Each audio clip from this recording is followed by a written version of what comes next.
Baik, selamat pagi untuk teman-teman yang ada di Indonesia dan selamat malam ya untuk teman-teman yang ada di Amerika. Hari ini tanggal 8 Oktober 2023 kita akan melanjutkan Bible study kita yang terdapat dalam buku Everlasting Covenant. Dan teman-teman, sebelum kita mulai, kita sediakan hati kita untuk bimbingan Roh Tuhan ya. Baik teman-teman, kita berdoa. Bapa kami yang di surga, kembali lagi kami anak-anak-Mu datang ke hadirat-Mu. Kami bersyukur dan berterima kasih Bapa untuk kesempatan yang begitu indah yang Bapa telah berikan bagi kami untuk mempelajari akan firman-Mu, pekabaran yang Tuhan rindukan untuk kami mengerti demi kebaikan dan keselamatan kami dan demi persiapan kami bagi kedatangan Tuhan. Terima kasih Tuhan untuk hikmat dan pengertian, untuk penerangan dan bimbingan Roh Tuhan yang akan menuntun kami ke dalam seluruh kebenaran, sehingga kami boleh memahami kebenaran dan kebenaran yang akan memerdekakan kami. Terima kasih Tuhan untuk berkat-berkat yang akan kami rasakan sepanjang Bible Study ini.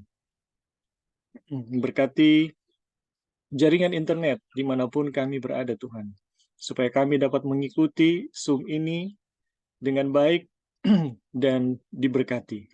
Dan memberkati juga saudara-saudara kami yang lain yang mungkin belum terhubung dengan kami. Biarlah berkat-berkat surga yang sama boleh menjadi bagian kami semua. Ya Tuhan, kami mau serahkan Bible Study ini ke dalam tangan-Mu. Inilah doa kami Tuhan. Dalam nama Yesus kami sudah berdoa. Amin.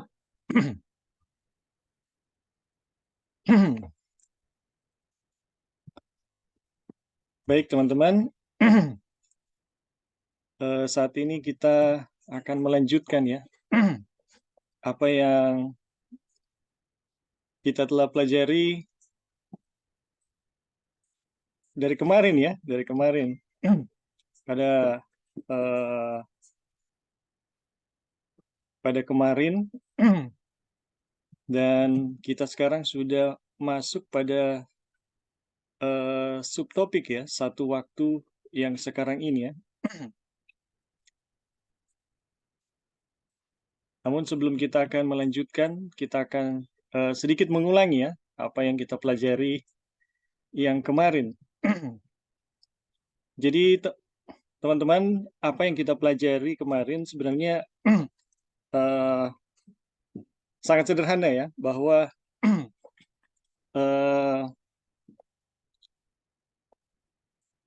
di dalam ketika Tuhan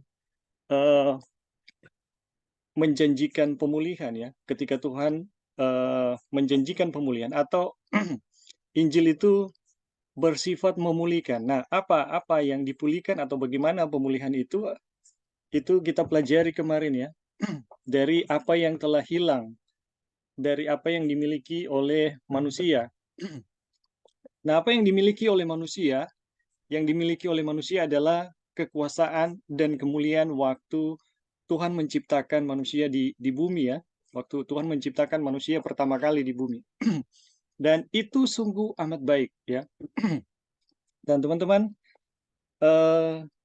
kita tahu bersama ya, semuanya itu hilang ya. Semuanya itu hilang. Dan manusia tidak bisa ya kembali kepada keadaannya yang semula ya.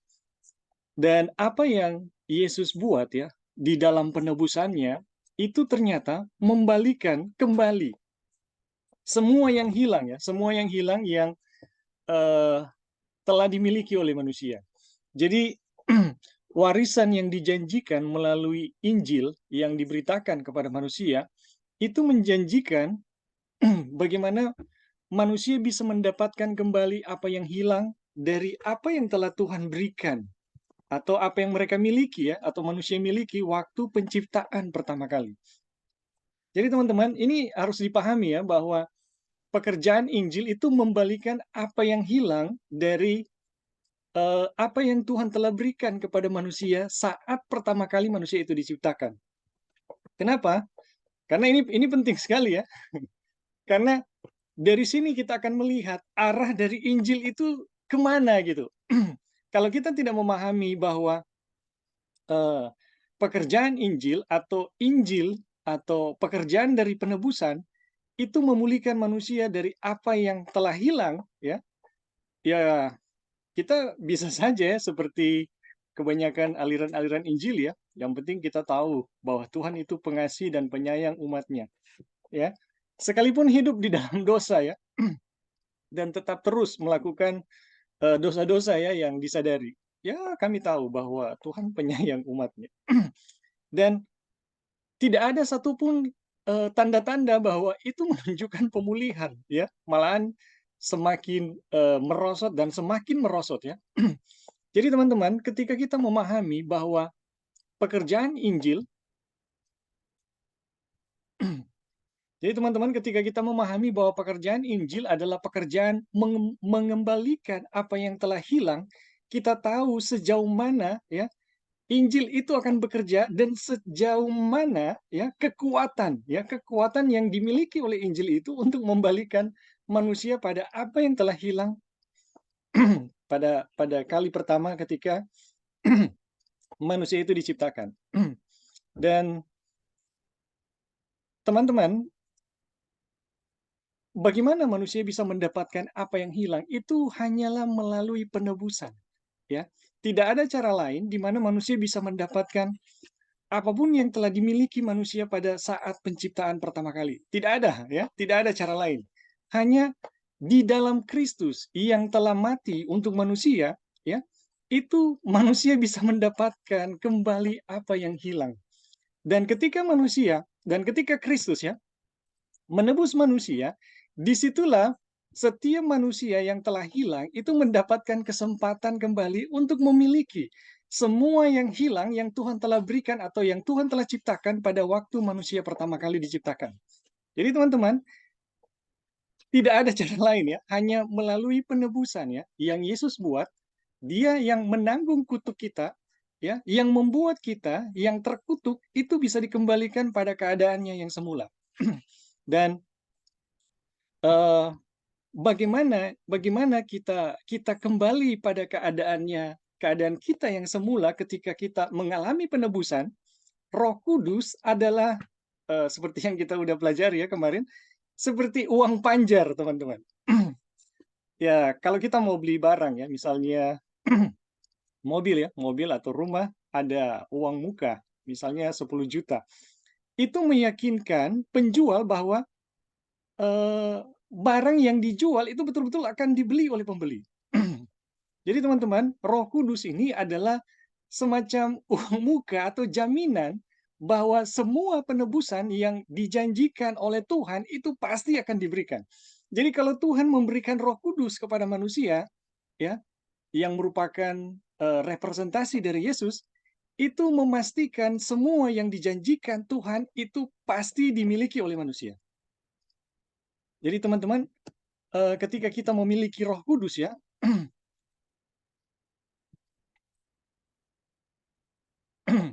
jadi ketika kita memiliki Roh Kudus, kita dipastikan untuk mendapatkan semua yang dijanjikan oleh Tuhan. Tidak ada satupun. Dan inilah ya indahnya pelajaran dari misteri Injil, ya Kristus yang diam di dalam diri manusia. Yang selama ini bagi kita yang tidak tidak paham atau tidak tahu, kita pikir warisan itu harus diupayakan ya, diupayakan dengan berbagai-bagai usaha. Kemudian kita pikir Roh Tuhan itu harus dibujuk supaya dia, bisa masuk ya ke dalam diri kita.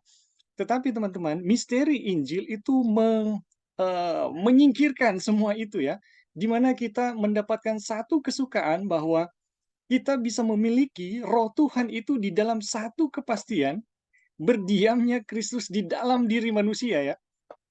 Dan itu menjamin semua apa yang dijanjikan Tuhan itu bisa kita miliki. Dan ini satu kabar baik yang luar biasa ya.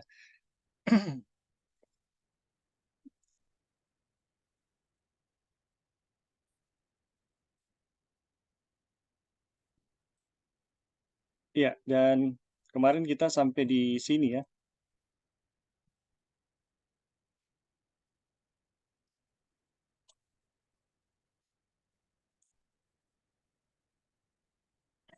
Iya. Ah, ada satu poin yang kita ingin tambahkan ya, dari yang kemarin, yang sudah kita pelajari. Jadi teman-teman, di sini Wagoner mengatakan ya, Roh adalah wakil Kristus, ya. Karena itu roh yang diam di dalam manusia adalah Kristus, ya, di dalam manusia. Jadi roh adalah representasi dari Kristus ya. Ini bahasa asli representasi ya. Iya, representasi dari Kristus. Karena itu, roh yang berdiam di dalam manusia adalah Kristus di dalam manusia. Jadi itu sama ya kalau kita eh, melihat atau membaca bahwa Roh Kudus itu adalah representasi dari Kristus ya, teman-teman. Jadi memiliki Roh Kudus sama dengan memiliki Kristus. Tapi ini tidak dalam pengertian Godhead ya. Kemudian dan Kristus diam di dalam manusia adalah kuasa dan Kristus diam di dalam manusia adalah kuasa penciptaan dalam diri manusia yang menciptakan mereka ciptaan baru. Ya. Jadi teman-teman, ketika Kristus diam di dalam diri manusia, itu adalah kuasa penciptaan yang diam di dalam diri manusia. Ya, tujuannya untuk apa? Itu untuk menciptakan manusia menjadi manusia baru. Waduh. Jadi coba bayangkan teman-teman, betapa dahsyatnya ya kita membaca cerita bagaimana Tuhan menciptakan langit dan bumi. Ya, ketika Tuhan menciptakan langit dan bumi, semuanya hanya dengan berfirman. Ya, eh, Tuhan berfirman, jadilah terang, maka terang itu jadi. Jadilah langit, langit terjadi ya. Jadilah bumi, bumi terjadi. Semua yang kita nikmati ya, yang ada di dunia ini, itu terjadi hanya dengan sekali berfirman. Dan teman-teman, itu betapa dahsyatnya kuasa itu ya kalau kita melihat atau kita coba membayangkannya. Nah, sekarang ketika Kristus diam di dalam diri kita melalui Roh Kudus, itu adalah kuasa yang sama ya yang telah menciptakan langit dan bumi berdiam juga di dalam diri kita. Aduh, ini luar biasa ya. Roh memberikan, roh diberikan menurut kekayaan kemuliaan dan itu adalah ukuran kuasa yang dengannya kita harus dikuatkan. Jadi teman-teman, Roh Kudus itu yang membuat kita bisa dikuatkan. Jadi bagaimana bagaimana bisa ya kita dikuatkan tanpa Roh Kudus atau kita berpikir kita harus menjalani satu proses apa ya yang panjang, satu proses penyiksaan supaya kita dapat Roh Kudus dan kita dapat kekuatan. Ini teman-teman, justru di sini kita belajar bahwa dengan Roh Kuduslah kita dikuatkan, ya. Jadi memang kita sangat membutuhkan Roh Kudus. Dan teman-teman, itu hanya dengan memahami Injil, misteri Kristus di dalam diri manusia seperti yang dinyatakan oleh Injil itu sendiri yang sedang kita pelajari, kekuatan itu bisa datang kepada kita ya, teman-teman. Jadi, kekayaan kemuliaan yang diberitahukan melalui Roh Kudus tidak lain adalah kuasa yang dengannya Tuhan menciptakan segala sesuatu baru oleh Kristus. Aduh. Ini luar biasa, teman-teman. Jadi kekayaan kemuliaan yang diberitahukan melalui Roh Kudus tidak lain adalah kuasa yang dengannya Tuhan menciptakan segala sesuatu baru oleh Kristus. Ini luar biasa ini. Jadi teman-teman, dengan menerima Roh Kudus itu berarti kita menerima kuasa penciptaan dari Yesus Kristus. Waduh, ini kabar baik sekali teman-teman. Ya, seperti pada mulanya, ya. Jadi penciptaan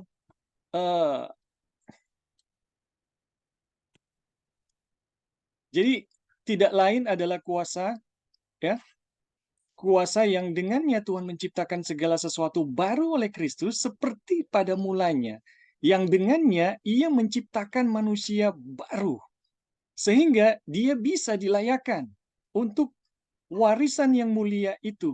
Demikianlah ketika roh diberikan kepada mereka dalam takaran yang paling penuh, mereka akan merasakan firman Tuhan yang baik dan merasakan kuasa-kuasa dari dunia yang akan datang.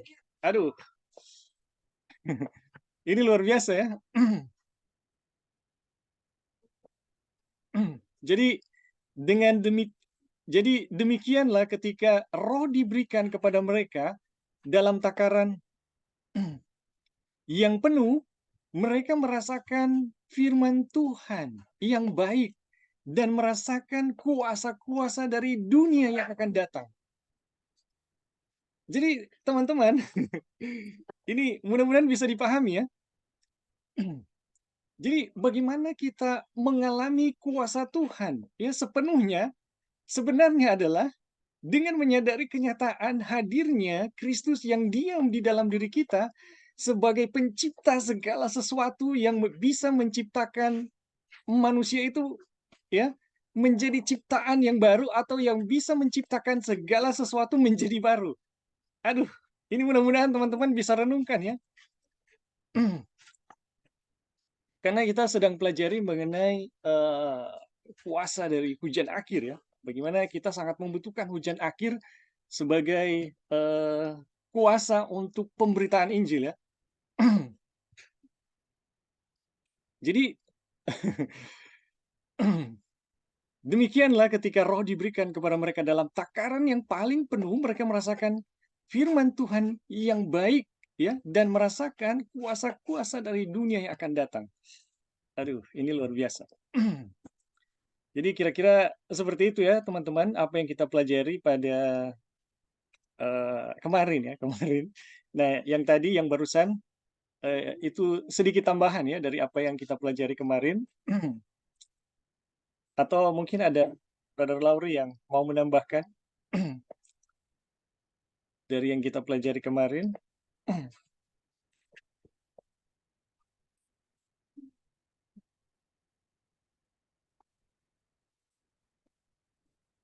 Oke kalau tidak kita lanjut ya pada pelajaran kita ya. Ini lanjutan dari yang kemarin ya teman-teman. Kita masuk pada sesuatu dari waktu sekarang ini.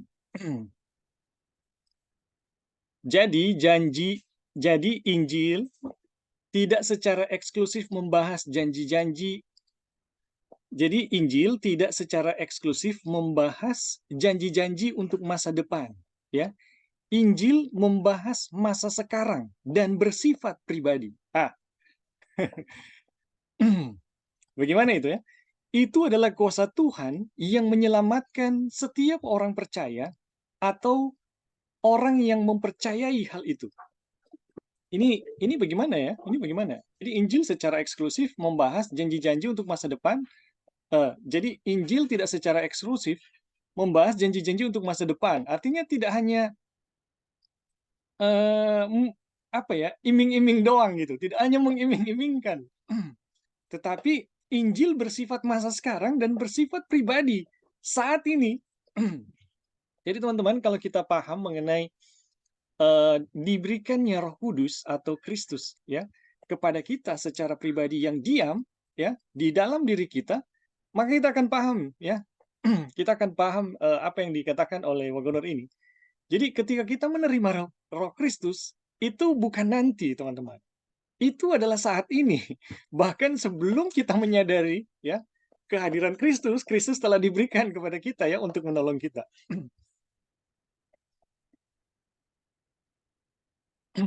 Kita lanjut ya. Itu adalah kuasa Tuhan yang menyelamatkan setiap orang yang percaya. Jadi teman-teman, sekalipun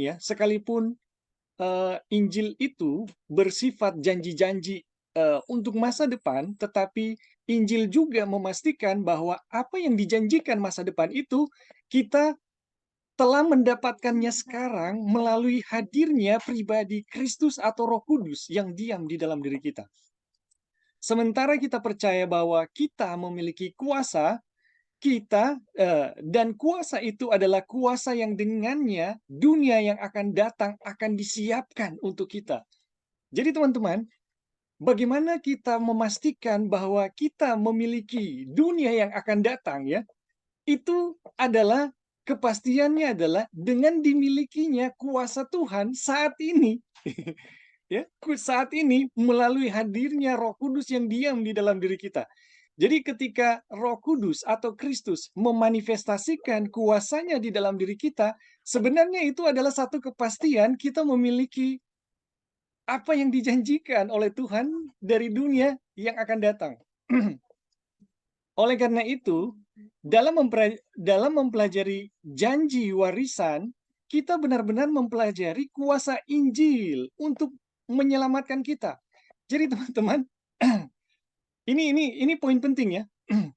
Oleh karena itu, dalam mempelajari janji warisan, kita benar-benar mempelajari kuasa Injil untuk menyelamatkan kita dari dunia yang jahat ini.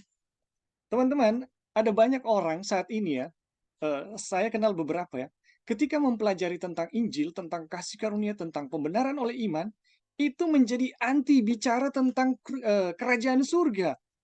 Itu menjadi anti berbicara mengenai kedatangan Yesus. Ini Injil apa ini? Ya, ini Injil apa? Jadi teman-teman, dalam pelajaran yang kita pelajari saat ini, ya, bahwa janji kedatangan Tuhan, janji kepemilikan dunia yang baru yang akan kita miliki atau yang akan kita tempati nanti, itu tidak terlepas ya, tidak bisa dipisahkan dengan Injil yang akan memberkati kita saat ini, ya. Kalau kita paham ya bagaimana cara kerjanya ya, atau bagaimana penjelasannya kita paham, itu ternyata tidak bisa dilepaskan, teman-teman.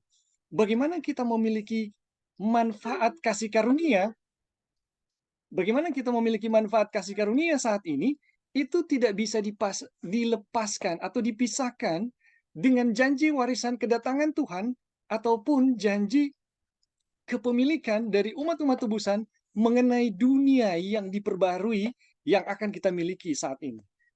Ini ini poin yang sangat penting. Oleh karena itu, dalam mempelajari janji warisan, kita benar-benar mempelajari kuasa Injil ya untuk menyelamatkan kita dari dunia yang jahat ini. Jadi teman-teman, ketika kita mempelajari warisan yang akan datang, ya, itu kita sedang mempelajari kuasa Injil yang menyelamatkan kita di dunia saat ini, ya. Dan ini kita udah pelajari ya beberapa waktu yang lalu ya. Ini akan diulangi terus juga kalau kita baca ya seterusnya. Oke, sampai saat ini ada teman-teman yang mau memberi tambahan atau tanggapan, dipersilakan.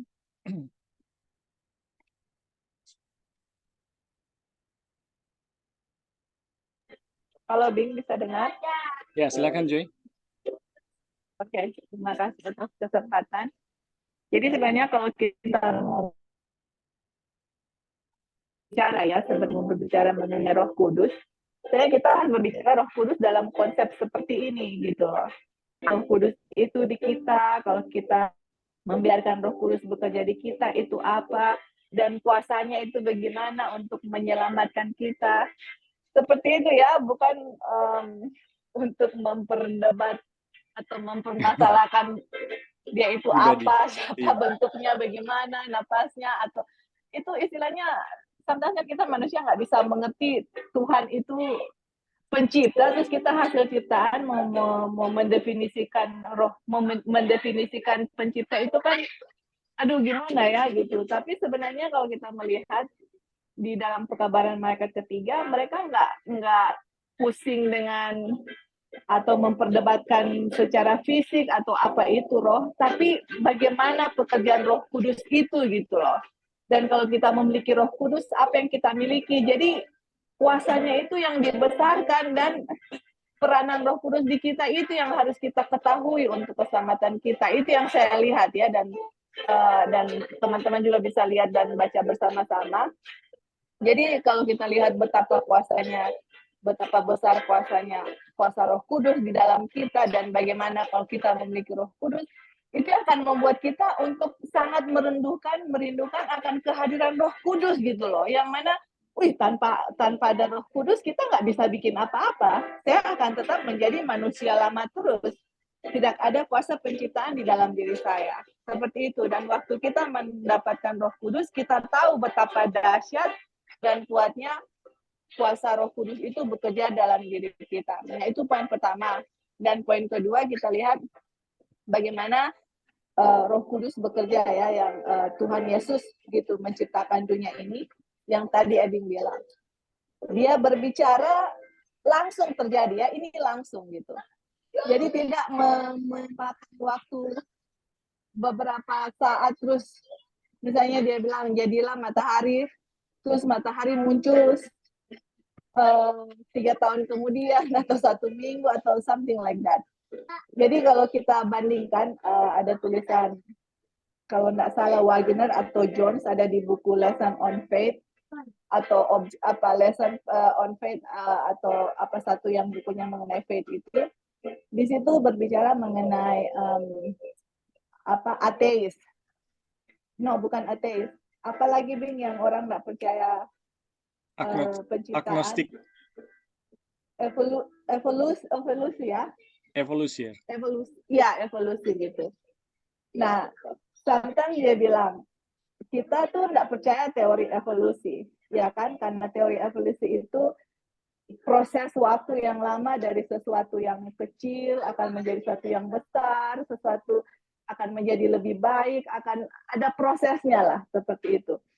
Jadi kita orang Advent katanya kebanyakan kita menentang teori evolusi, tapi sebenarnya kita dalam prakteknya kita sebenarnya memegang atau mempraktekkan teori evolusi. Jadi apa maksudnya gitu? Jadi kalau kita tahu kuasa Tuhan bekerja di kita, bagaimana Tuhan menciptakan, ini kan kuasa penciptaan ada di kita. Waktu Tuhan menciptakan, dia bilang langsung terjadi, ya kan? Waktu kita membiarkan Roh Kudus bekerja di kita manusia lama, diciptakan jadi baru dan langsung terjadi. Karena kuasa penciptaan, dia bicara langsung ada. Sometimes di kita, waktu Roh Kudus ada di dalam kita, maksudnya kita membiarkan Roh Kudus bekerja di kita. Tapi kita memegang teori evolusi yang mana, oh iya nanti kita pastilah akan lebih baik, ada proses untuk akan lebih baik dan lebih baik seperti teori evolusi. Padahal kuasa penciptaan di saat dia berbicara itu langsung terjadi. Tuhan bilang jadi manusia baru, sebenarnya harusnya kita percaya detik itu saat itu menjadi manusia baru gitu. Jadi teori evolusi itu berkembang, ada perkembangannya, ada. Nah, kenapa kita memegang seperti ada perkembangan begitu? Karena kita nggak percaya atau nggak benar-benar mengerti bagaimana kuasa Roh Kudus itu bekerja di dalam diri kita.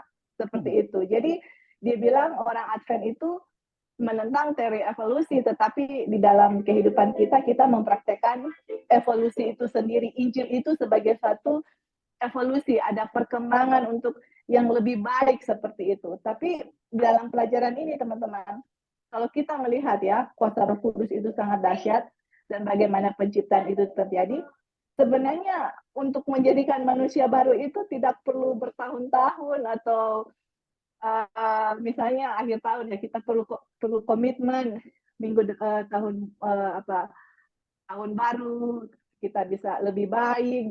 Jadi teman-teman, jadi kalau kita memang percaya kuasa Injil yang diberitakan dalam pekabaran ini, itu manusia lama itu akan diciptakan baru saat ini, detik ini, sebagaimana Tuhan menciptakan dunia, dia berbicara menjadikan sesuatu yang baik, itu detik ini tidak memerlukan jarak atau waktu yang sangat lama. Nah, itulah kuasa Tuhan yang sebenarnya kita harus mengerti ya, istilahnya selama ini kita belum benar-benar mengerti akan pekerjaan Roh Kudus sebenarnya. Jadi di saat kita benar-benar mengerti bagaimana pekerjaan Roh Kudus itu dan kita menyadari kondisi kita, disitulah kita akan benar-benar meminta Tuhan, meminta kuasa Roh Kudus untuk dicurahkan kepada kita karena kita tahu betapa dahsyatnya dan kuatnya akan kuasa Roh Kudus itu yang bekerja di dalam hati kita manusia. Oke, mungkin itu aja Din yang mau ditambahkan. Thank you. Ya. Sebentar ya.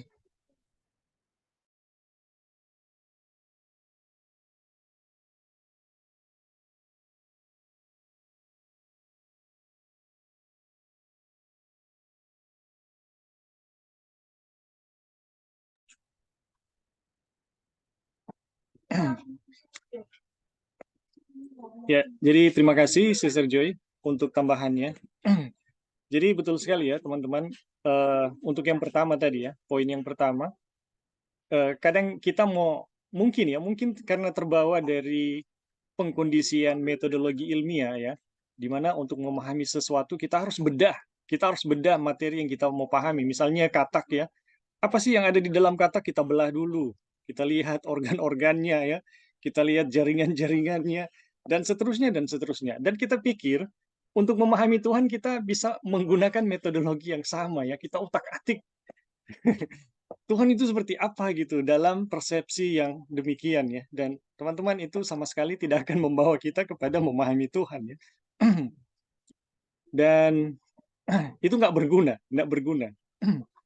Tetapi teman-teman, di dalam pelajaran Injil ini kita diarahkan kepada bagaimana tujuan atau pikiran dari Tuhan atau sifat-sifat dari Tuhan ya, sehingga kita mendapatkan manfaat dari ketika Tuhan menyatakan dirinya misalnya sebagai representasi dari Kristus, Roh Kudus sebagai representasi dari Kristus. Dan kita lihat manfaatnya itu besar sekali gitu untuk kita. Eh, kita bisa langsung dapat manfaatnya gitu. Jadi teman-teman ini penting sekali ya, bagaimana kita memahami Roh Kudus atau memahami Tuhan dari perspektif Injil ya, bukan dari perspektif Injil yang lain ya, yang sama sekali tidak menyentuh penebusan, tidak menyentuh mengenai Injil yang sesungguhnya. Dan kemudian teman-teman, betul sekali ya, poin yang kedua dari Sister Joy adalah kenapa Injil itu harus menyatakan bahwa kuasa penebusan itu sama dengan kuasa penciptaan, dan ini diulang-ulang ya. Karena memang bagaimana Tuhan menciptakan manusia lama menjadi manusia baru itu tidak butuh waktu lama, teman-teman. Ya. Dan mungkin ya, upacara pendamaian itu membantu kita untuk memahami ini, ya. Upacara pendamaian itu membantu kita untuk memahami poin ini ya, di mana kita dari upacara pendamaian itu kita bisa lihat ya teman-teman, berapa lamakah dibutuhkan oleh seorang imam besar menjadi sinless ya, menjadi tanpa dosa ya, menjadi tanpa dosa sehingga dia layak untuk melihat kemuliaan Tuhan. Teman-teman, dari upacara Ka'bah itu kita pelajari ya, itu hanya sekejap loh. Itu tidak lama. Yang memakan waktu lama bukan bagaimana Tuhan mengubah manusia berdosa jadi manusia yang layak ya, untuk manusia yang disucikan, layak untuk melihat kemuliaannya. Itu bukan itu yang memakan waktu lama, teman-teman. Tetapi bagaimana Tuhan menginsafkan seorang manusia berdosa dari imam besar ya, itu memakan waktu yang jauh lebih lama ya. Jadi ini memang prosedurnya Tuhan ya. Ini memang sudah menjadi hukum Tuhan ya. Sebelum Tuhan membenarkan, Tuhan harus membuat pemeriksaan dulu. Dan pemeriksaan ini yang lama, teman-teman. Bagaimana Tuhan menginsafkan manusia tentang dosanya, ini yang memakan waktu lama. Tetapi ketika manusia insaf terhadap dirinya bahwa dia berdosa, apakah butuh waktu lama Tuhan menciptakan manusia berdosa menjadi manusia baru? Teman-teman, fakta di dalam Alkitab ya, itu sama sekali tidak. Jadi ketika Tuhan menciptakan manusia menjadi baru, itu betul-betul sama sekali dengan ketika Tuhan menciptakan langit dan bumi. Itu hanya sekejap dengan berfirman, ya, langit terjadi maka itu jadi. Dengan berfirman, dosa seseorang, ya teman-teman, yang sangat berdosa sekalipun, itu hanya sekejap Tuhan berfirman, itu selesai. Jadi teman-teman tidak butuh waktu lama untuk membenarkan manusia berdosa menjadi orang benar atau menjadi orang yang kudus. Yang memakan waktu lama adalah bagaimana Tuhan membawa kesadaran terhadap manusia mengenai dosa-dosanya. Itu yang memakan waktu lama. Dan itulah penyakit dari Laodikia, teman-teman. Oke, jadi terima kasih Sister Joy. Sampai di sini ada teman-teman yang mau menambahkan lagi. Kalau ada dipersilakan.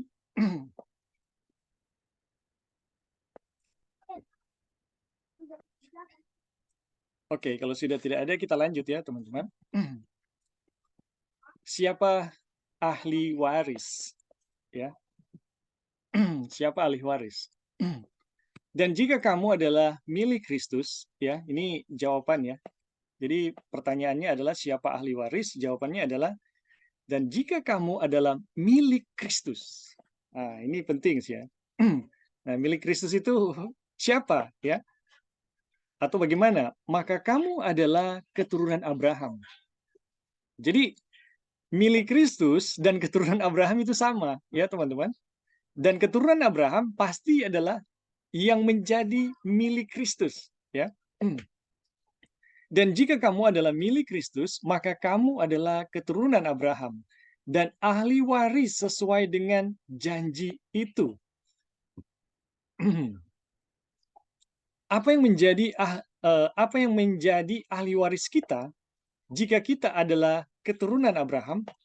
Jadi apa yang menjadi apa yang akan kita miliki ya dari warisan atau bagaimana warisan yang kita miliki ya kalau kita adalah keturunan Abraham? Terbukti dari janji kepada Abraham, ya.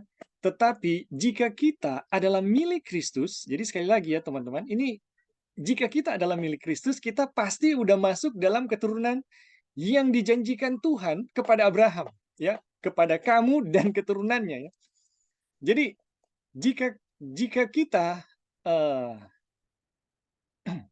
mana ya tadi? Jadi apa yang menjadi ahli waris jika kita adalah keturunan Abraham terbukti dari janji kepada Abraham.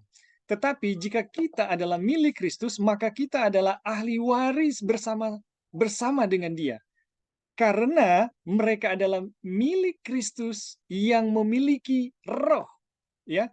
Dan mereka yang memiliki roh adalah ahli waris dari dan ahli waris bersama-sama dengan Kristus. Ini poin-poin yang di atas diulangi lagi ya.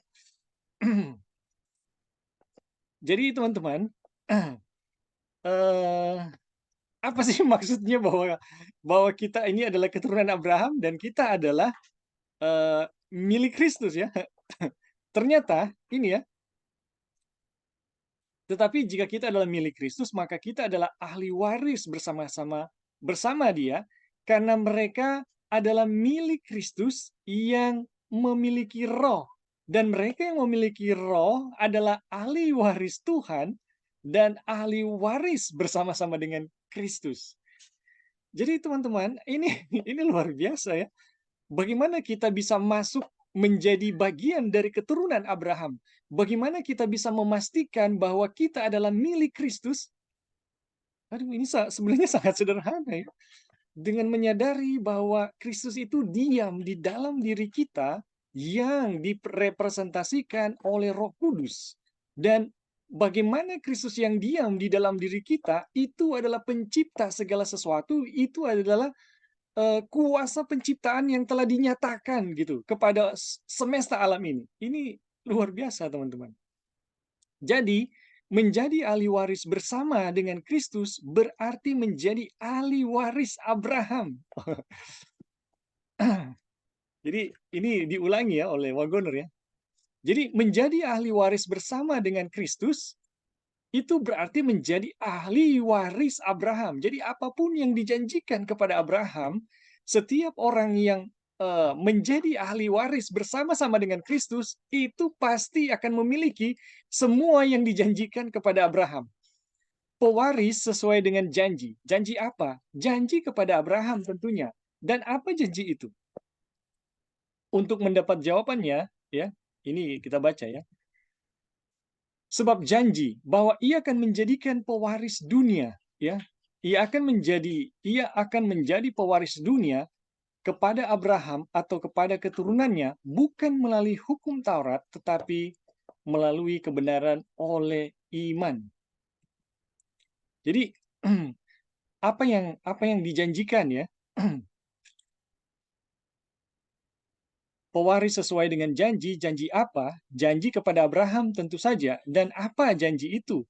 Janji ya, ia akan menjadi pewaris dunia, akan mewarisi dunia atau keturunannya kepada Abraham dan keturunannya bukan melalui hukum Taurat tetapi melalui kebenaran oleh iman. Jadi ini janji bagaimana mewarisi dunia melalui kebenaran ya, oleh iman. Jadi, mereka yang menjadi milik Kristus adalah ahli waris bumi. Wah, ini luar biasa, teman-teman. Mereka yang menjadi ahli waris, mereka yang menjadi milik Kristus adalah ahli waris bumi.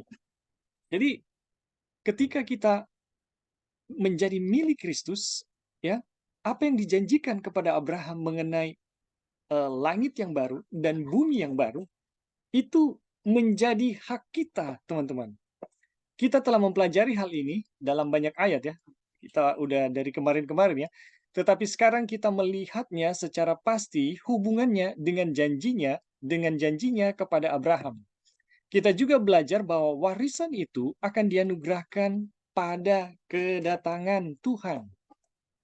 Jadi warisan yang akan dimiliki oleh orang yang menjadi milik Kristus dan juga menjadi keturunan Abraham itu akan juga ya akan mewarisi ya akan dianugerahkan pada kedatangan Tuhan. Jadi ketika Yesus datang kedua kali ya, karena ketika Tuhan datang dalam kemuliaannya, dia berkata kepada orang-orang benar, "Datanglah kamu yang diberkati oleh Bapakku, warisilah kerajaan yang disiapkan untukmu sejak dunia diciptakan." Aduh, ini satu hal yang luar biasa ya. Jadi ketika Yesus datang, Yesus mengucapkan kata-kata ini ya, datanglah kamu yang diberkati oleh Bapakku, ya, warisilah atau terimalah, ya, terimalah kerajaan yang disiapkan untukmu sejak dunia diciptakan. Aduh, ini luar biasa, teman-teman. Dan ini adalah ketika kita menjadi milik Kristus, teman-teman. Ketika dunia diciptakan, itu dirancang untuk tempat tinggal manusia, ya.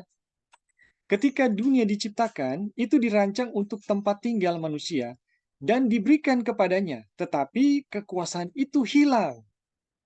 Jadi, warisan itu akan diterima oleh manusia, ya, pada saat Yesus datang, ya. Dan itu adalah sesuatu yang telah disiapkan atau telah diberikan Tuhan ketika dunia diciptakan dan itu dirancang untuk tempat tinggal manusia dan diberikan kepada manusia ya, teman-teman.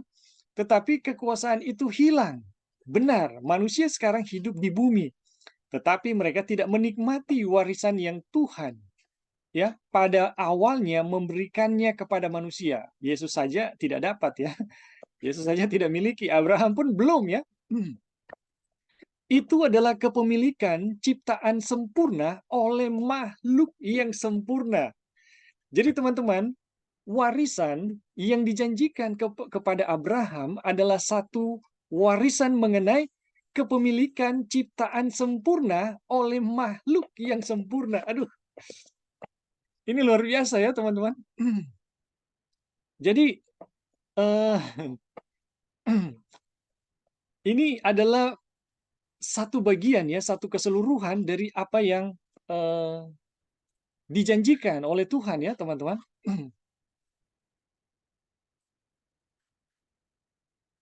Kita lanjut ya. Sementara bumi tetap untuk selama-lamanya, hari-hari kami, hari-hari kami di bumi seperti bayangan, dan tidak ada yang tinggal. Tidak ada yang benar-benar memiliki apapun di dunia ini. Manusia merencanakan dan bekerja dan berjuang untuk mengumpulkan kekayaan, dan kemudian mereka binasa dan meninggalkan kekayaan mereka kepada orang lain. Ya, tidak ada yang tetap dari manusia saat ini ya. Tetapi Tuhan Tetapi Tuhan mengerjakan segala sesuatu menurut kehendaknya sendiri. Ya, tidak ada satupun dari tujuannya akan gagal. Ya, ini kepastian Tuhan ya teman-teman, bahwa Tuhan menyiapkan bumi untuk manusia dan Tuhan menyiapkan bumi dalam kesempurnaan untuk manusia yang sempurna. Ini adalah tujuan Tuhan dan tujuan ini tidak akan gagal ya teman-teman.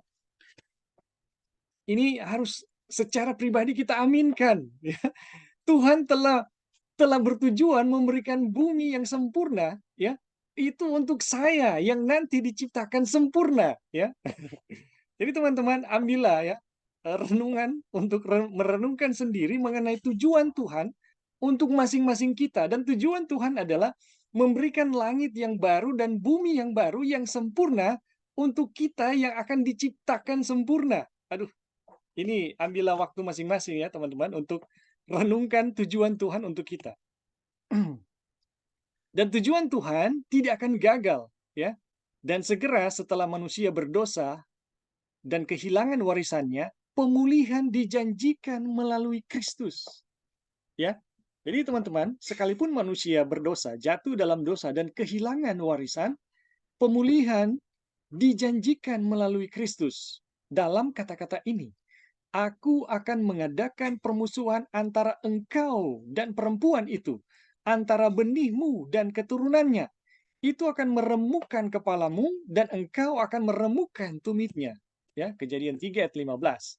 Dengan kata-kata ini, kehancuran setan dan semua pekerjaannya telah dinubuatkan.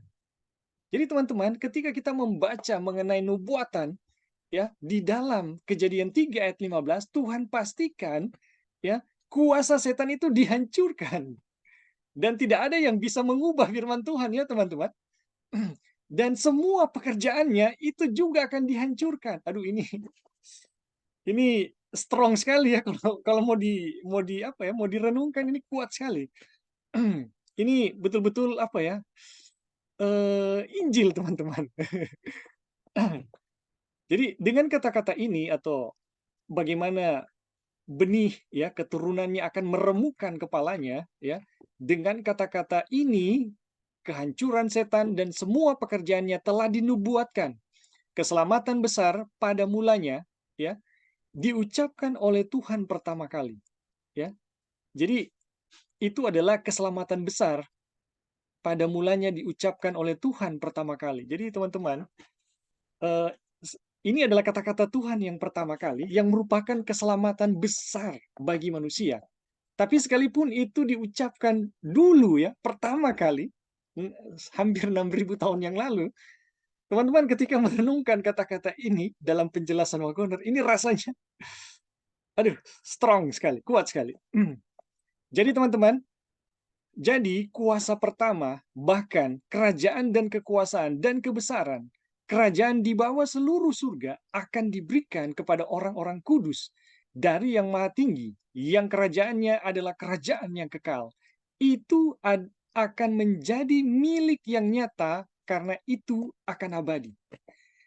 Jadi teman-teman, kenapa itu akan menjadi milik yang nyata dan itu akan abadi? Karena tujuan Tuhan tidak mungkin gagal. Dan Tuhan telah memastikan melalui firman-Nya, ya, keturunannya akan meremukkan kepalamu, ya, kepala dari setan ya, dan semua pekerjaannya. Jadi itu adalah merupakan firman yang pasti diberikan kepada manusia. Dan kalau Tuhan berfirman, jadilah terang, itulah kuasa yang menciptakan terang tersebut, teman-teman. Jadi ketika kita mendengarkan bahwa keturunannya akan meremukkan kepala dari setan, atau Kristus akan meremukkan kepala setan, ya, itu memastikan kita memiliki semua yang yang menjadi tujuan Tuhan untuk kita manusia. Aduh, teman-teman, ini hanya bisa bersyukur ya kalau membaca atau merenungkan dari tulisan-tulisan ini ya. Oke, teman-teman, sampai di sini ada yang mau menambahkan?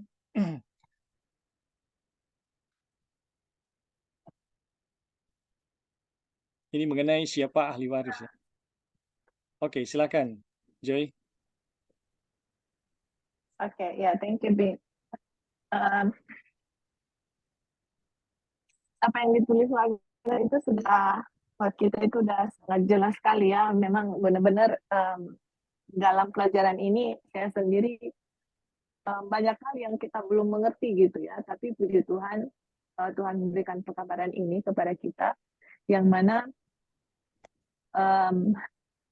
itu apa namanya, apa yang manusia punya pada pertama itu kan hilang, dan waktu Tuhan menebus kita itu kan akan dikembalikan ya sepenuhnya kepada kita.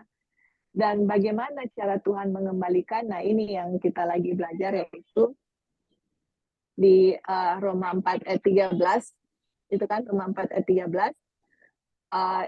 Yang tadi ada di atas itu, dia bilang sebab janji bahwa ia akan menjadi pewaris dunia kepada Abraham atau keturunannya bukan melalui hukum Taurat tapi melalui kebenaran oleh iman. Nah, disinilah teman-teman, disinilah doktrin pembenaran oleh iman yang Wagner mau kasih koneksi bagaimana pembenaran oleh iman itu istilahnya waktu kita akan menerima warisan yang Tuhan akan berikan kepada kita itu bukan melalui hukum Taurat tetapi melalui pembenaran oleh iman.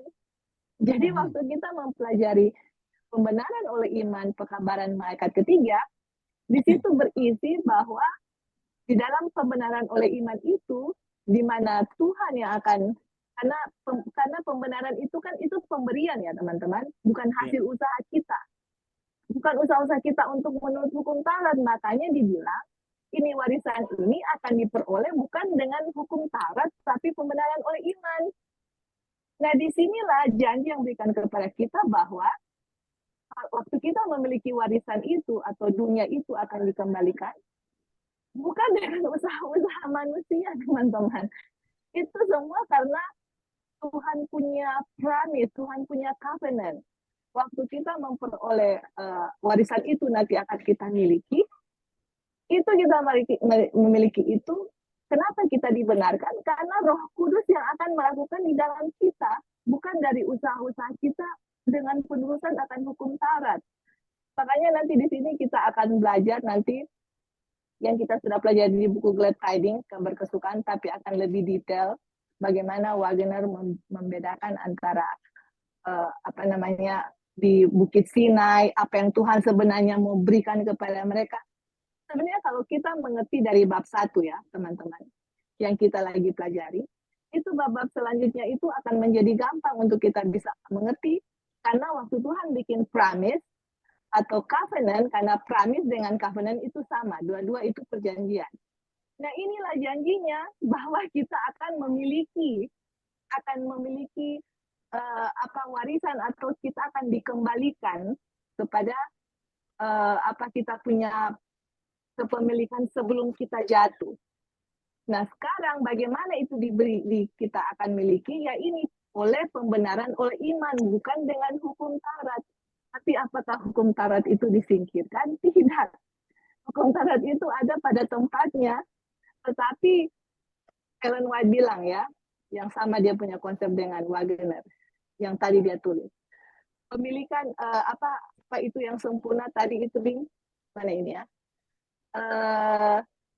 Tanah yang sempurna kalau nggak salah akan dimiliki oleh orang yang sempurna. Ini dia.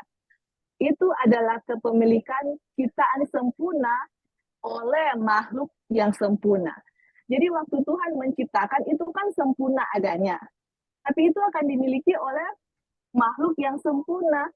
Istilahnya perfect gitu. Nah, apakah sekarang kita berada dalam keadaan yang seperti itu yang Ellen White bilang? Kondisi kita untuk kembali ke Taman Firdaus itu atau untuk tinggal di Taman Firdaus itu tetap sama seperti Adam dan Hawa, yaitu perfect obedience gitu. Jadi untuk saya mau kembali ke Taman Eden, itu Tuhan punya persyaratan tetap sama, perfect obedience. Nah, perfect obedience itu kan sama dengan righteousness. So. Tapi apakah saya punya perfect obedience berdasarkan saya punya penurutan? Tidak bisa, bukan seperti itu. Bukan saya yang melakukan sesuatu untuk saya atau saya melihat hukum Taurat untuk mendapatkan kebenaran. Tidak, teman-teman. Untuk saya punya perfect obedience itu semua karena apa? Pekerjaan Roh Kudus di dalam kita, bukan usaha-usaha manusia dalam penurutan hukum Taurat. Salah lihat kita lihatnya kepada Tuhan yang memberikan kebenaran kepada kita, dan kebenaran itu diperoleh oleh iman, bukan dengan usaha, bukan by works, tapi by faith. Itulah baru warisan itu akan kita miliki. Roma 4 ayat 13 itu ya, jangan lupa, karena itu poin untuk justification by faith, yang mana warisan itu akan kita miliki. Itu pemberian Tuhan, karena righteousness itu pemberian Tuhan. Waktu Tuhan memberikan Roh Kudus ke kita, dia menciptakan kita manusia baru. dari manusia yang evil menjadi good. Manusia yang maunya bermusuhan dengan Tuhan di Kejadian 3:15, malah kita akan menjadi kita yang benci, yang kita malah kita akan membenci setan, karena enmity itu sudah diberikan kepada ditaruh dalam hati setiap manusia. Nah, itu semua kita bisa peroleh karena pemberian Tuhan. Bagaimana Tuhan sangat rindu untuk mengembalikan kita ke posisi kita semula yang sudah hilang, yang seharusnya kita miliki. Sekarang kita nggak miliki, Tuhan mau kembalikan. Tapi dengan cara apa? Dengan righteousness by faith.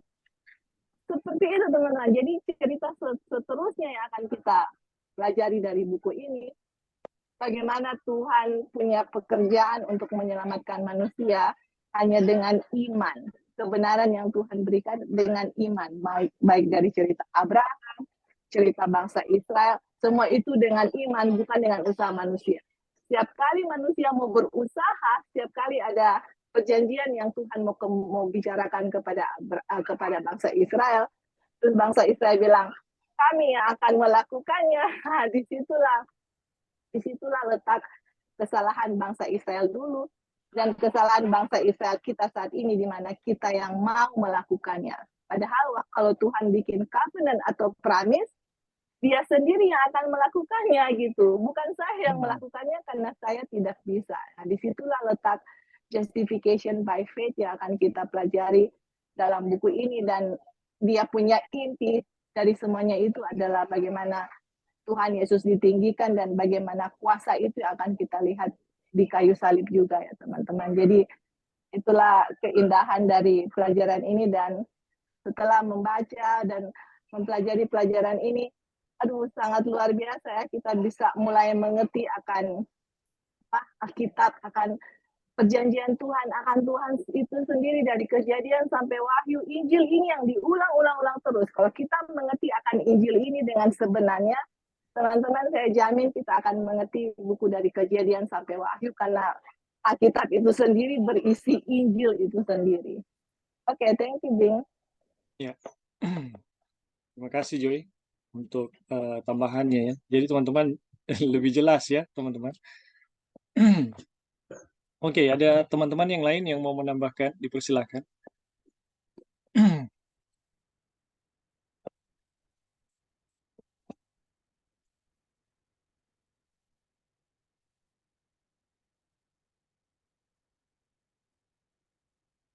Oke, kalau tidak ada kita lanjut ya teman-teman.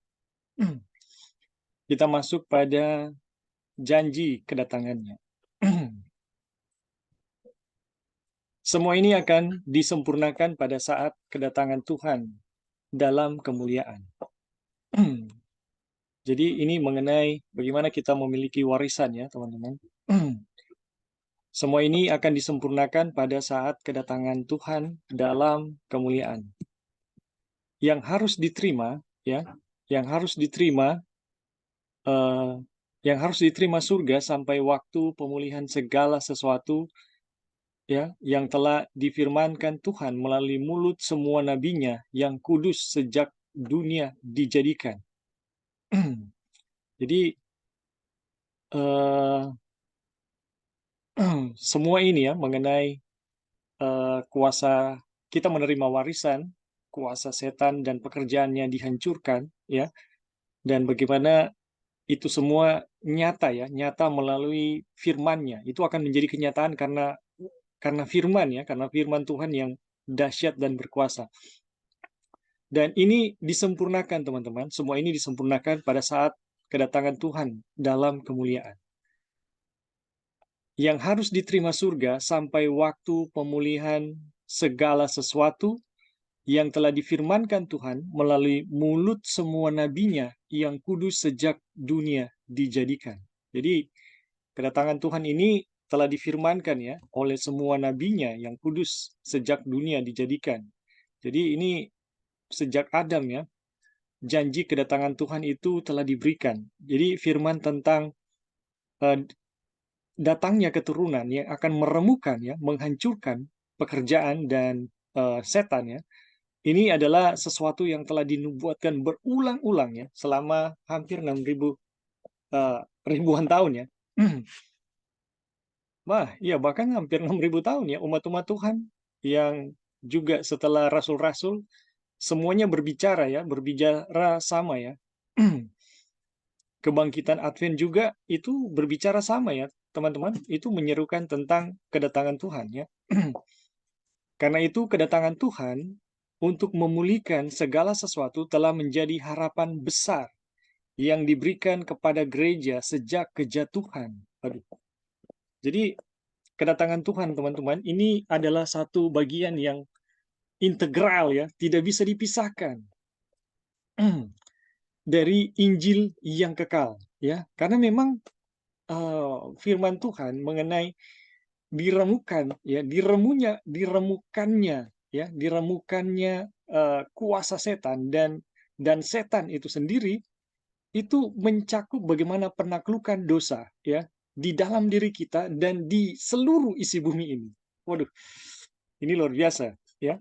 Karena itu kedatangan Tuhan untuk pemulihan segala sesuatu telah menjadi harapan besar yang diberikan kepada gereja sejak kejatuhan umat manusia. Jadi teman-teman, kalau kita betul-betul menjadi pelajar Injil, ya, kalau kita betul-betul bertemu dengan Injil yang benar, teman-teman, kita akan diarahkan pada pengharapan kedatangan Tuhan, ya. Karena memang Injil pertama kali tidak mungkin berbeda dengan Injil yang muncul selanjutnya, teman-teman. Dan Injil pertama kali itu memberikan pengharapan mengenai kedatangan Tuhan. Jadi bagaimana mungkin ada Injil yang datang kemudian, jadi anti kedatangan Tuhan? Oh, nggak apa-apa, ya. Kita bebas-bebas aja, Tuhan itu ada di dalam hati kok, gitu. Waduh, luar biasa ya. Karena itu, kedatangan Tuhan untuk memulihkan segala sesuatu telah menjadi harapan besar yang diberikan kepada gereja sejak kejatuhan.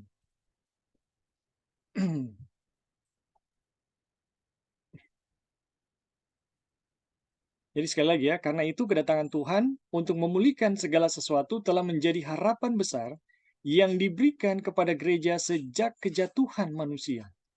Umat beriman selalu menantikan peristiwa itu, dan meskipun waktunya terasa lama.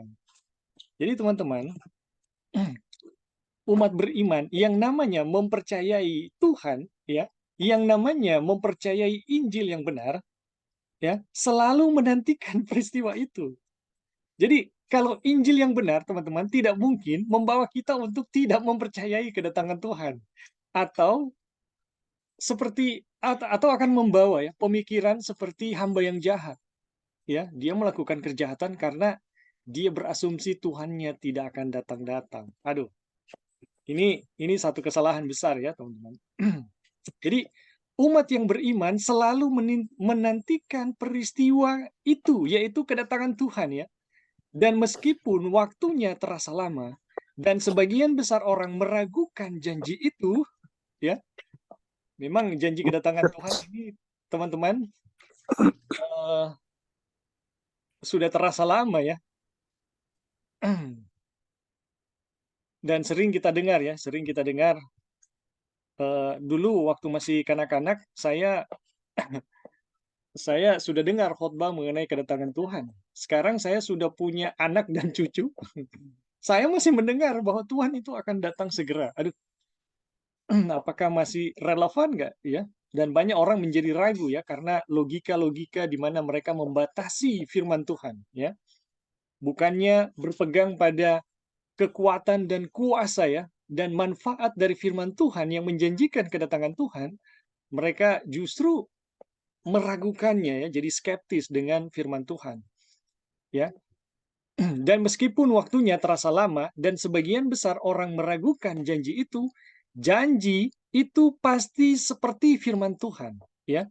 Jadi kedatangan Tuhan itu, teman-teman, itu adalah firman Tuhan ya, sebagaimana Tuhan menciptakan langit dan bumi yang jadi hanya karena berfirman, demikian juga kedatangan Tuhan ya, itu sama pastinya dengan Tuhan menciptakan langit dan bumi. Jadi tidak ada keraguan di situ.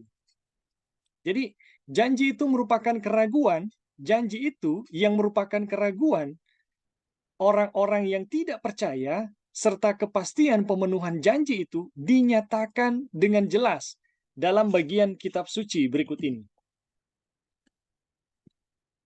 Saudara-saudara yang kekasih, ya, ini sudah surat yang kedua yang kutulis kepadamu.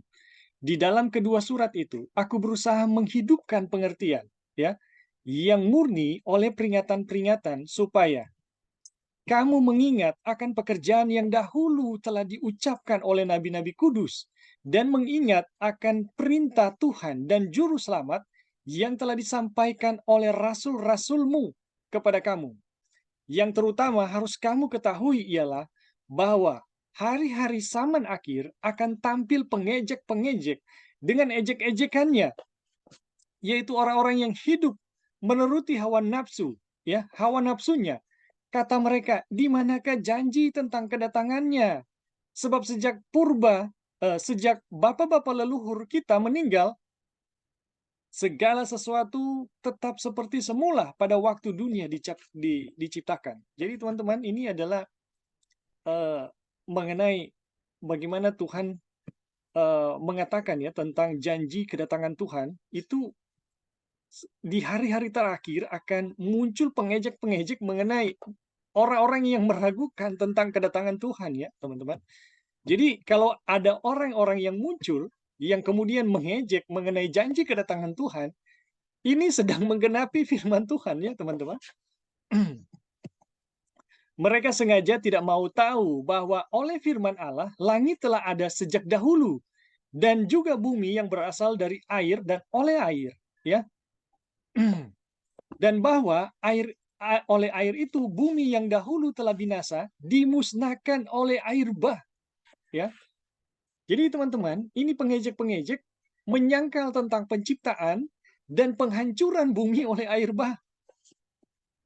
Mereka tidak mau tahu tentang kuasa penciptaan dan kuasa penghakiman Tuhan, teman-teman. Ya.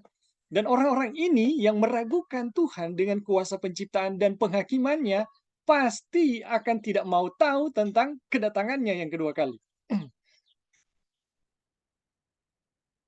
Tetapi oleh firman itu juga langit dan bumi yang sekarang terpelihara dari api dan disimpan ya atau disimpan dengan api untuk hari penghakiman dan kebinasaan orang-orang fasik.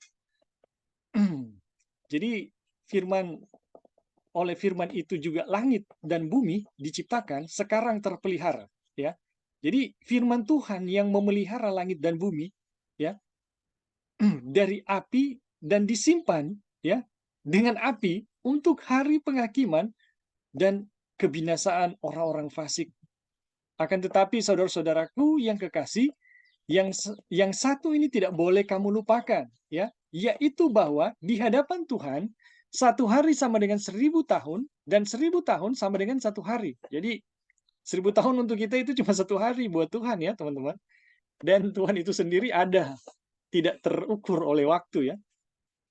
Jadi 1000 tahun itu sangat singkat.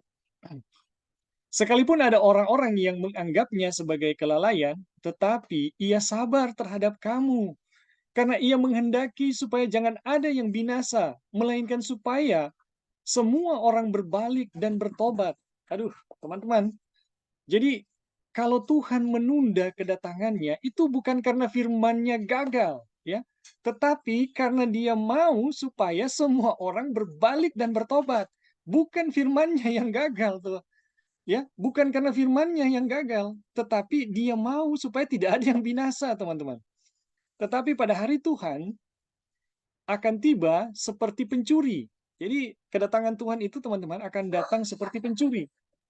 Pada hari itu, langit akan lenyap dengan gemuruh yang dahsyat, dan unsur-unsur dunia akan hangus dalam nyala api, dan bumi dan segala yang ada di atasnya akan hilang lenyap. Nah, ini mengenai kedatangan Tuhan ya, teman-teman. Bagaimana keadaan yang ketika Yesus datang ya. Jadi, jika segala sesuatu akan hancur secara demikian, jadi akan ada kehancuran yang begitu dahsyat, teman-teman, waktu Yesus datang pada kali yang kedua ya. Dan jika segala sesuatu ya akan hancur demikian, betapa suci dan salehnya kamu harus hidup, yaitu kamu yang menantikan dan mempercepat kedatangan hari Allah. Jadi teman-teman, waktu Yesus datang kedua kali, betapa suci dan salehnya kita harus hidup, yaitu kamu atau kita yang menantikan dan mempercepat kedatangan hari Allah. Karena memang hanya dengan kesucian ya teman-teman, itu umat Tuhan akan ditandai ya dan dijaga oleh Tuhan. Pada hari itu langit akan binasa dalam api dan unsur-unsur dunia akan hancur karena nyalanya. Namun demikian, kita sesuai dengan janjinya menantikan langit yang baru dan bumi yang baru, di mana terdapat berdiam ya, di mana terdapat kita berdiam di dalamnya ya.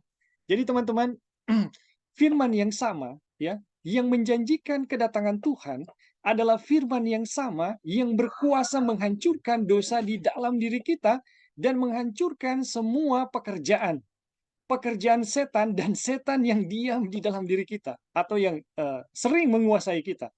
Jadi teman-teman, firman yang sama tersebut itu menjanjikan kedatangan Tuhan yang kedua kali. Jadi di dalam satu perjanjian ada banyak manfaat ya yang kita bisa dapatkan teman-teman dari perjanjian tersebut. Aduh, ini luar biasa sekali.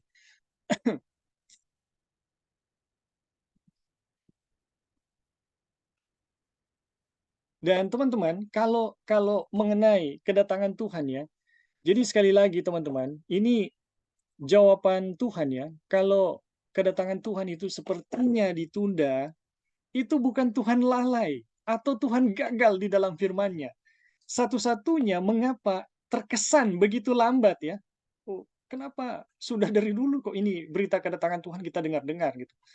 Kenapa belum-belum juga? Teman-teman, kenapa terjadi penundaan atau sepertinya ada penundaan? Itu demi kebaikan kita, teman-teman. Aduh, luar biasa ini. Oke, kita lanjut dulu ya teman-teman. Ini masih kesimpulan ya dari poin-poin di atas, dari ayat-ayat di atas yang dibuat oleh Wagoner ya. Beberapa kebenaran terungkap dengan jelas dari apa yang kita baca ya, dari ayat-ayat di atas. Sekarang baca kembali kutipan di atas dan perhatikan poin-poin berikut. 1. Mereka yang mencemooh janji kedatangan Tuhan dengan sengaja tidak mau tahu peristiwa-peristiwa yang paling jelas dan paling penting yang dicatat dalam Alkitab, yaitu penciptaan dan air bah. Jadi teman-teman, orang-orang yang menjadi pencemooh mengenai kedatangan Tuhan itu sudah pasti menolak tentang penciptaan dan penghakiman Tuhan kepada dunia yang terjadi waktu air bah. Jadi karena Injil yang mereka dapatkan itu menjelaskan mengenai oh Tuhan itu penuh kasih, ya, Dia akan menerima kita apa adanya, ya, dan tidak akan mengapa-apakan kita sekalipun kita hidup di dalam dosa, ya. Injil seperti ini teman-teman akan mengarahkan kita untuk mengabaikan atau menyangkali tentang penciptaan. Dan Injil yang seperti ini juga akan membuat kita menyangkali tentang penghakiman Tuhan yang telah datang kepada dunia ini melalui air bah. Dan inilah orang-orang yang akan muncul untuk mencemoohkan tentang kedatangan Tuhan yang kedua kali. Ya. Jadi kita lanjut ya. Mereka mengatakan bahwa segala sesuatu akan berlanjut sebagaimana adanya sejak dunia diciptakan. Oh, biasa-biasa aja kok, dari dulu sudah begini saja gitu. Nggak ada apa-apanya, nggak ada perubahan. Tetapi mereka tidak ada di sana. Jadi teman-teman, waktu penciptaan dan penghakiman Tuhan yang terjadi ya saat air bah itu mereka tidak ada di sana ya. Sementara Tuhan yang ada di sana mengatakan bahwa banyak hal telah berubah sejak penciptaan. Jadi dunia telah berubah ya teman-teman sejak penciptaan dan itu adalah fakta mengenai firman Tuhan yang dijanjikan Tuhan itu tidak akan berubah ya, tidak akan gagal. Kedua, firman Tuhan menciptakan langit dan bumi pada mulanya. Ya. Firman Tuhan menciptakan langit dan bumi pada mulanya. Oleh firman Tuhan dan oleh nafas dari mulutnya segala tentaranya itu diciptakan. Dan Tuhan melihat segala sesuatu yang telah dijadikannya dan dilihatnya itu sungguh baik. Jadi teman-teman, Ini poin kedua ya dari ayat-ayat yang kita baca di atas itu mau menyatakan firman Tuhan menciptakan langit dan bumi, ya. Firman Tuhan juga yang menciptakan segala sesuatu dan segala tentaranya, ya. Hanya dengan sekali berfirman. Dan ketika Tuhan berfirman, yang terjadi adalah itu sungguh amat baik. Jadi teman-teman, kalau Tuhan berfirman bahwa Ia akan meremukkan kepala dari setan, itu Dia memastikan pemulihan di dalam diri kita dan kita memiliki warisan yang akan datang oleh firman-Nya, teman-teman. Aduh, ini luar biasa. Poin yang ketiga ya, setelah beberapa ratus tahun, bagaimanapun Allah menilik bumi itu, dan sungguhlah rusak benar, sebab semua manusia menjalankan hidup yang rusak di bumi. Jadi ini peristiwa sebelum air bah ya, bagaimana Tuhan mau menghukum dunia dengan air bah. Jadi sebelum Tuhan menghukum dunia dengan air bah, Tuhan menilik atau memeriksa ya. Dan ketika Tuhan memeriksa, dunia ini betul-betul korup ya, rusak. Kemudian dengan kata yang sama, ya, kemudian dengan kata yang sama atau dengan firman yang sama, yang dengannya bumi dibuat itu ditutupi dengan air. Jadi teman-teman, bagaimana kita lihat ya, firman yang sama yang menciptakan langit dan bumi adalah firman yang sama yang membuat air bah itu terjadi. Dan air bah itu terjadi, teman-teman. Air-air yang digunakan untuk itu selama ini disimpan telah dibuat dalam kontribusinya untuk penghancuran bumi. Jadi air yang telah menciptakan unsur-unsur bumi ya, atau bumi yang digunakan oleh Tuhan itu telah disimpan untuk menghancurkan bumi saat air bah ya, saat air bah. Dan teman-teman, itu terjadi karena firman yang sama yang menciptakan langit. Jadi kalau Tuhan berfirman kepada terang, terang itu terjadi. Tuhan berfirman kepada tumbuh-tumbuhan, tumbuh-tumbuhan terjadi. Tuhan berfirman kepada air untuk menghancurkan bumi.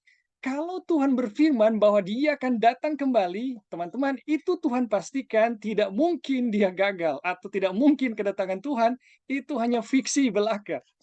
Tuhan pasti datang dan menghancurkan bumi, teman-teman.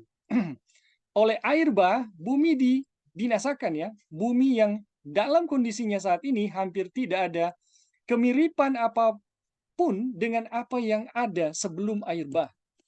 Jadi oleh air bumi kita dihancurkan, dibinasakan teman-teman, dan kondisinya saat ini hampir tidak mirip dengan apapun yang ada sebelum air bah. Jadi kita bisa bilang ya, kita sering ya di komputer saya ada ada ada gambar-gambar ya, foto-foto mengenai sisi-sisi dunia yang indah, alam ya.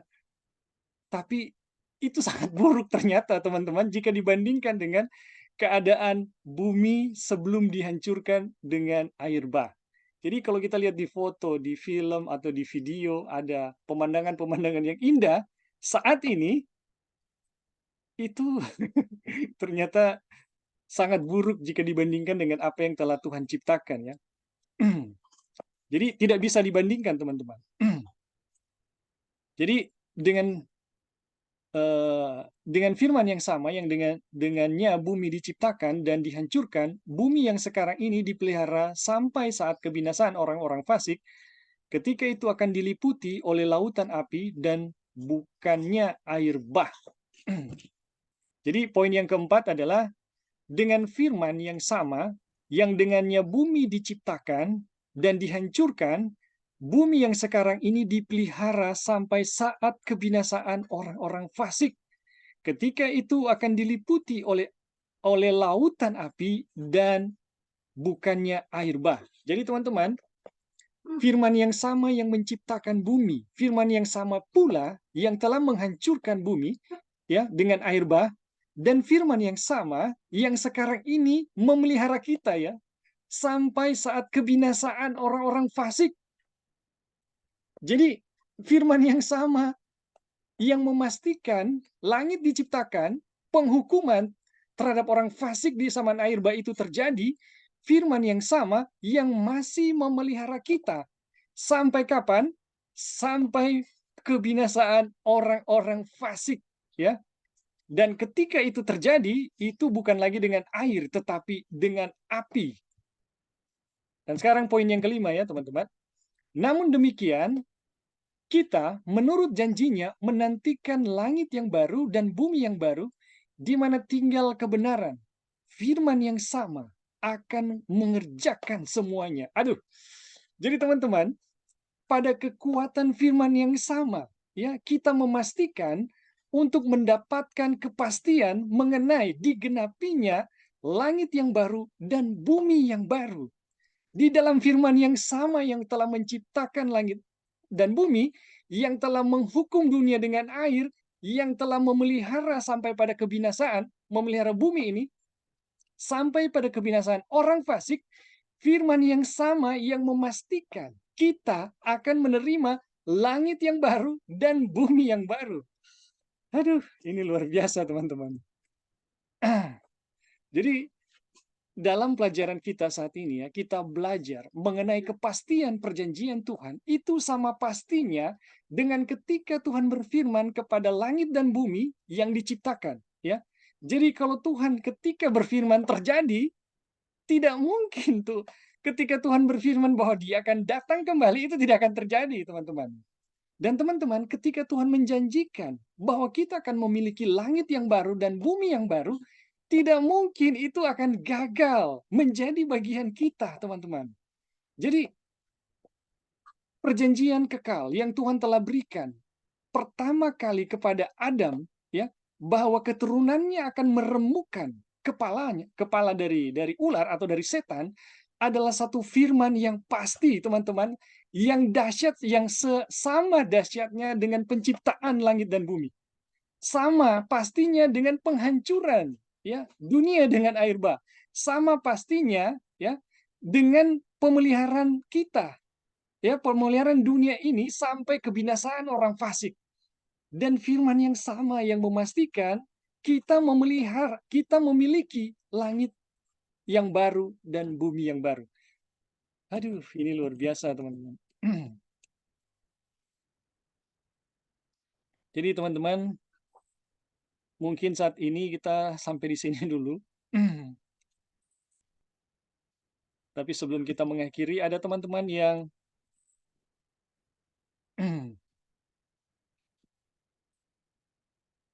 yang mau menambahkan, dipersilakan, atau memberi komentar, atau memberi pertanyaan, dipersilakan.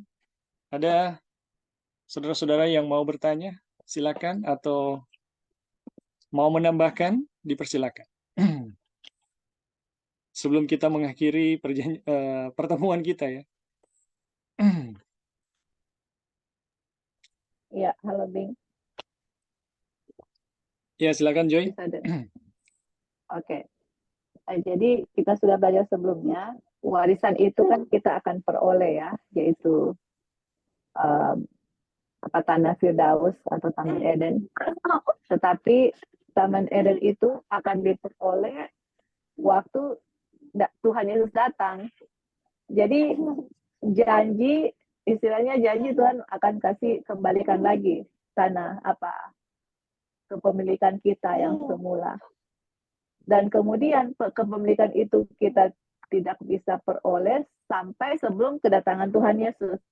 Jadi dari janji itu Tuhan juga berjanji kan, ya kan, bahwa kamu akan memiliki tanah itu pada waktu saya akan datang. Jadi ada janji yang lain yang Tuhan ucapkan kepada kita bahwa Tuhan Yesus itu akan datang gitu. Nah makanya janji kedatangan Tuhan ya betul ya, sudah banyak orang bilang, oh ya dari dulu katanya Tuhan sudah mau datang, Tuhan sudah mau datang. Seakan-akan apa yang Tuhan bilang itu, Tuhan itu sepertinya dianggap tidak menepati janjinya, seperti itu.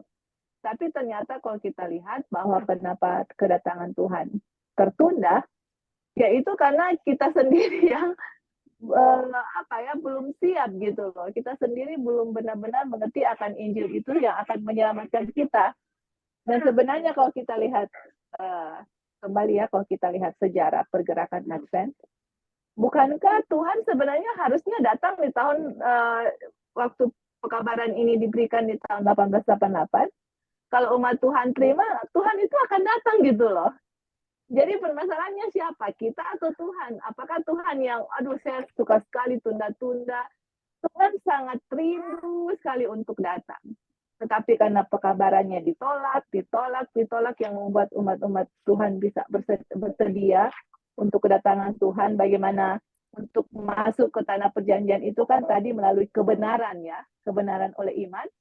Bagaimana kebenaran oleh iman ditolak, ya jadi janji itu istilahnya Tuhan mau kasih ke kita, tapi kita nggak bisa mendapatkan karena kita belum memperoleh kebenaran Tuhan, karena selama ini kita berusaha melalui usaha-usaha kita, melalui pekerjaan-pekerjaan kita, dan seterusnya, dan seterusnya.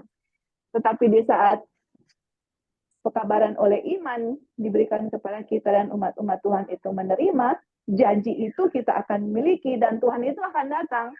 Jadi kedatangan Tuhan itu sebenarnya apa ya, kalau kita mau bilang di sini, Tuhan bilang kalau dia sudah melihat karakternya direproduce direproduce kembali di gereja, dia akan datang.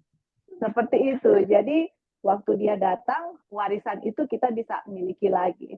Gitu. Jadi inilah teman-teman, dari janji kepada janji yang lain, yang mana Tuhan sangat rindu untuk membawa kita kembali ke warisan kita yang semula Tuhan sudah rencanakan untuk kita peroleh. Tapi permasalahannya, Tuhan itu tidak mau ada orang yang binasa seperti itu. Dia mau semuanya kembali ke tanah, kepada ahli warisan kita semula ya.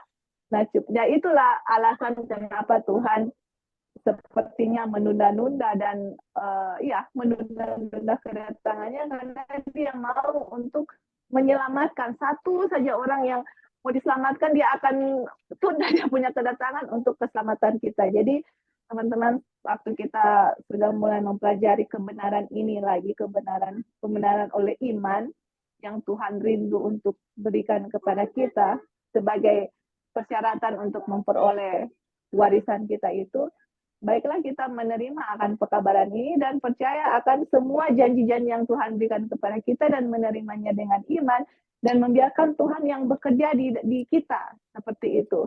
Dan di saat Tuhan bekerja di kita, kuasa Tuhan bekerja di kita, kita bisa merasakannya, bukan hanya percaya seperti setan percaya terus dia gemetar, tapi memang benar-benar kuasa dari Injil itu, kuasa penciptaan itu bisa terjadi di kita gitu loh. Kita yang manusia lama dulu bisa dijadikan menjadi manusia yang baru. Itulah kuasa Injil itu yang bisa merubah manusia yang sejahat apapun bisa menjadi sama seperti Kristus dalam karakternya.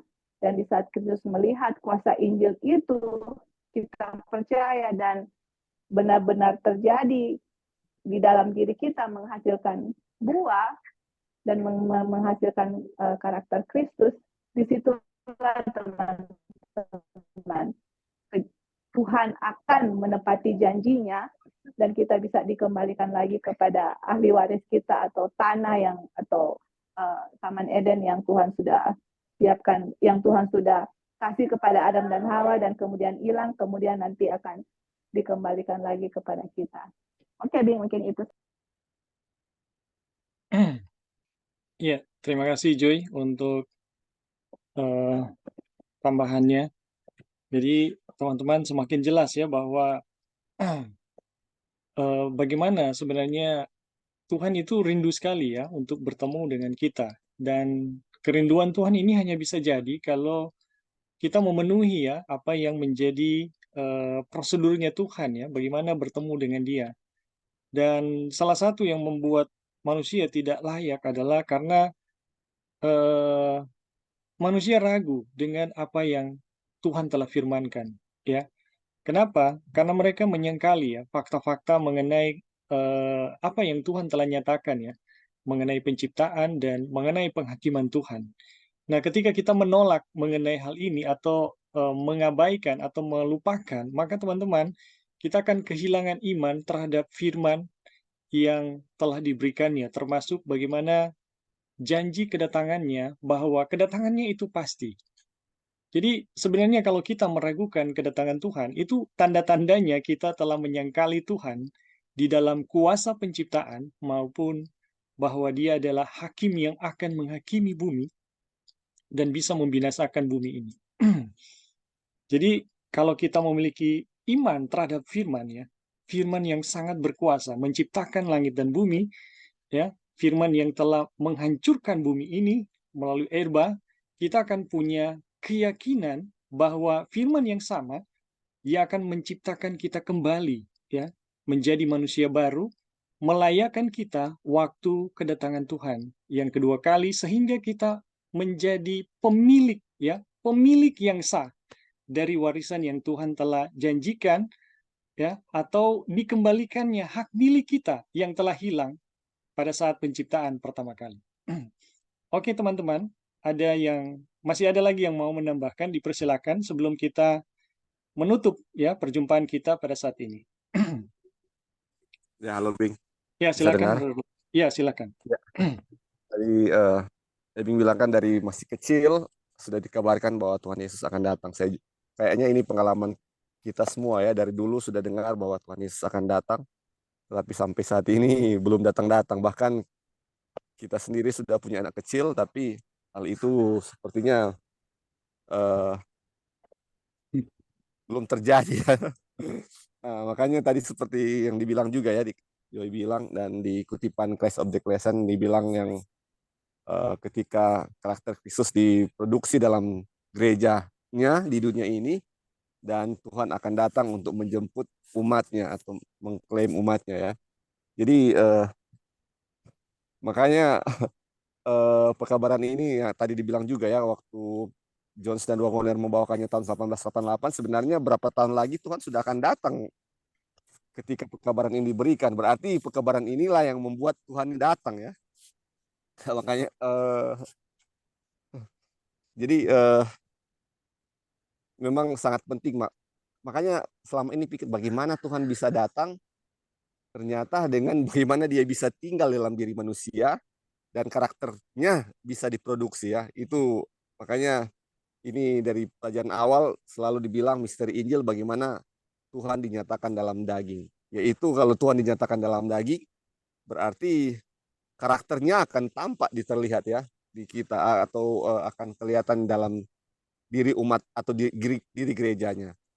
Dan kalau kita lihat juga Injil pertama yang ular akan menghancurkan tumit dan kita akan menghancurkan kepala ular, itu kan berarti ada juga di bagian kita yang tampaknya digigit, kaki kita digigit ular ya. Kalau gerejanya kakinya digigit ular, kelihatannya hampir mati. Kalau iya kan? Tapi inilah kuasa Tuhan yang kalau kita lihat juga kan, gereja sepertinya tampak jatuh lah kalau kita lihat. Tapi ini kuasa Tuhan yang menciptakan, kuasa Tuhan yang menyelamatkan, kuasa Tuhan itu yang akan membuat gereja tetap berdiri. Dan gereja ini yang akan menghancurkan kepala ular itu. Dan ini adalah nubuatan, dan kita nggak perlu ragu. Kita lihat banyak di luar sana yang akan bilang gereja kita sudah jatuh.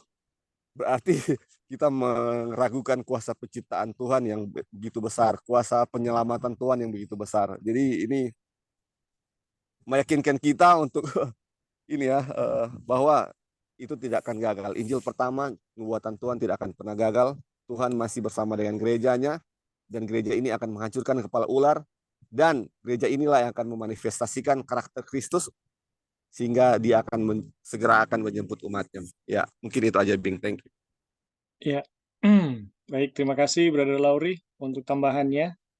Jadi semakin jelas ya teman-teman, kita mempelajari tentang kepastian dari perjanjian Tuhan. Terima kasih Brother Lauri. Ada lagi yang lain sebelum kita tutup?